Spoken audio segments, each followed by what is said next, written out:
Assalamualaikum warahmatullahi wabarakatuh. Halo, aku Hikmah, guru pengampu mata pelajaran Akidah Akhlak.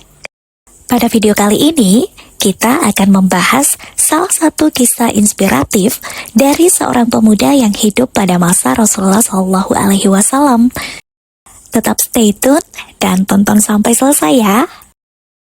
Kisah Uwais Al-Qarni, pemuda yang didoakan Rasulullah. Di tanah Yaman, hiduplah seorang pemuda sederhana bernama Uwais Al-Qarni. Ia bukanlah seorang bangsawan, bukan pula seorang ulama besar. Namun, namanya dikenal di langit lebih dari di bumi. Uwais hidup dalam kesederhanaan, bekerja sebagai penggembala untuk memenuhi kebutuhan sehari-hari. Namun, yang membuatnya begitu istimewa adalah baktinya yang luar biasa kepada sang ibu. Ibunya yang telah tua dan sakit-sakitan adalah dunianya. Ia merawatnya dengan penuh cinta, menggendongnya kemanapun ia ingin pergi. Dalam hatinya ada satu keinginan besar, bertemu Rasulullah SAW. Tapi ia tak ingin meninggalkan ibunya sendiri. Suatu hari, sang ibu berkata, "Anakku, pergilah ke Madinah dan temui Rasulullah." Dengan penuh kebahagiaan, Uwais pun berangkat. Namun takdir berkata lain. Sesampainya di Madinah, ia mendengar kabar bahwa Rasulullah sedang pergi berperang. Ia pun harus segera kembali ke Yaman karena tak ingin ibunya menunggu terlalu lama. Ketika Rasulullah kembali, beliau berkata kepada sahabatnya, "Suatu saat nanti akan datang seorang lelaki dari Yaman bernama Uwais. Ia berbakti kepada ibunya dan doanya sangat mustajab. Jika kalian bertemu dengannya, mintalah ia berdoa untuk kalian." Waktu pun berlalu. Setelah Rasulullah wafat, Khalifah Umar bin Khattab dan Ali bin Abi Thalib mencari Uwais. Ketika mereka menemukannya, mereka memohon, "Wahai Uwais, doakanlah kami." Bayangkan, seorang pemuda miskin, tak dikenal di bumi, namun namanya begitu harum di langit. Uwais menolak segala tawaran kemewahan.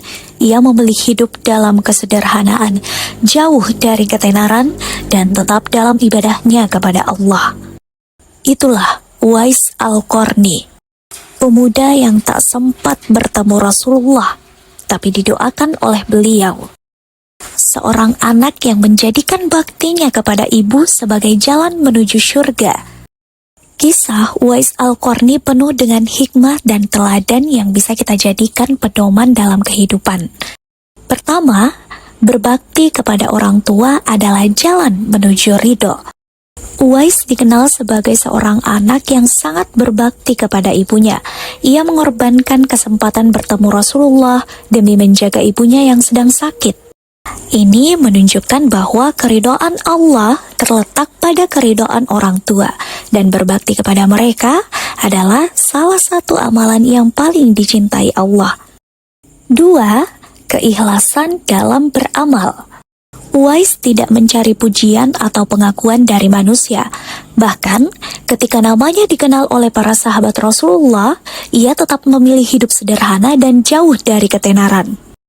Ini mengajarkan kita untuk berbuat baik dengan ikhlas tanpa mengharap balasan dari manusia. Ketiga, kesederhanaan adalah kemuliaan. Meskipun namanya disebut oleh Rasulullah dan doanya mustajab, Uwais tetap hidup dalam kesederhanaan. Ia menghindari popularitas dan lebih memilih kehidupan yang penuh ibadah. Hal ini mengajarkan bahwa kemuliaan sejati bukanlah pada harta atau status sosial, tetapi pada ketakwaan dan kerendahan hati. 4. Keutamaan doa orang yang tulus. Rasulullah menyebut Uwais sebagai sosok yang doanya mustajab. Ini menunjukkan bahwa orang yang memiliki hati yang bersih dan penuh ketakwaan memiliki kedekatan yang luar biasa dengan Allah. 5. Ketulusan dalam mengabdi kepada Allah. Uwais tidak pernah berambisi mencari kedudukan di dunia. Ia hanya ingin beribadah dan mendekatkan diri kepada Allah. Sikap ini mengajarkan kita untuk selalu menjadikan ibadah dan ketaatan kepada Allah sebagai tujuan utama hidup. 6. Tidak silau dengan pengakuan dunia. Saat Khalifah Umar bin Khattab dan Ali bin Abi Thalib mencari dan ingin memuliakannya, Uwais tetap rendah hati dan memilih untuk tidak menonjolkan dirinya. Ini mengajarkan kita bahwa penghormatan sejati bukanlah dari manusia, tetapi dari Allah Subhanahu wa Ta'ala. Hikmah yang ketujuh adalah sabar dalam ujian hidup. Uwais adalah seorang miskin dan menderita penyakit kulit, tetapi ia tetap sabar dan tidak mengeluh. Kesabarannya membuahkan keberkahan dalam hidupnya. Ini mengajarkan kita bahwa kesabaran dalam menghadapi ujian akan mendatangkan kebaikan yang besar dari Allah Subhanahu wa Ta'ala. Bakti kepada orang tua adalah jalan menuju ridho Allah. Kisah Uwais Al-Qarni mengajarkan bahwa kemuliaan tidak selalu terlihat di dunia, tetapi bisa sangat besar di sisi Allah. Berbakti kepada orang tua, hidup dalam kesederhanaan, dan selalu ikhlas dalam beramal adalah kunci menuju keberkahan hidup. Semoga kita bisa meneladani sifat-sifat mulia dari Uwais Al-Qarni. Amin ya Rabbal Alamin. Kisah pada video kali ini sangat menginspirasi, bukan? Semoga kita semua menjadi anak yang berbakti kepada orang tua. Ayo kita sama-sama berbenah diri agar senantiasa mendapatkan rahmat dari Allah Subhanahu wa Ta'ala. Sampai di sini dulu, kapan-kapan lagi. Assalamualaikum warahmatullahi wabarakatuh.